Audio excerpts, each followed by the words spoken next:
Rugsėjo 13. Kaip gera ir malonu, kai broliai vienybėje gyvena. Psalmių 133 skyrius 1 eilutė. Stenkimės, taip kaip mūsų viešpats, būti taikdariais ir gyventi vienybės dvasioje, ramybės ryšiuose su visais broliais. Tegul mūsų aktyvumas, mūsų kovingumas ir taip toliau būna nukreiptas prieš didįjį priešininką ir visus nuodėmės pasireiškimus, įskaitant ir tuos mūsų kūno narius esančius mūsų asmeniniuose puolusiuose kūnuose.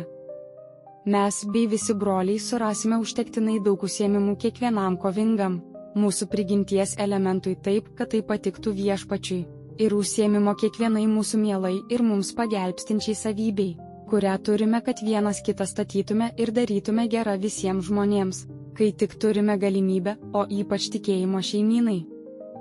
Broliai minimi šiame tekste, tai nėra kūniški broliai, bet dvasiniai, o tai įrodo po to einanti eilutė, nurodanti, kad jie yra Arono antitipas. Vienybė paminėta šioje eilutėje yra ta pati vienybė, dėl kurios meldėsi mūsų viešpats, kad visi būtų viena, taip kaip tėvas ir sūnus yra viena. Ta vienybė, be abejo, tai nėra asmens ar prigimties vienumas, bet tikėjimo, vilties, meilės ir tikslo vienybė, viską darant dėl vieno tėvo, vadovaujant vienam viešpačiui ir viename krikšte. Gera ir maloni yra ta vienybė. Nei vienas žemiškas ryšys negali būti su ja palygintas.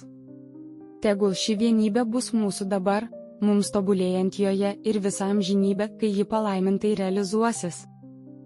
Klausimai: ar šią savaitę įsitikinau, jog ši eilutė yra teisinga? Kaip, kodėl, kokios buvo pasekmės?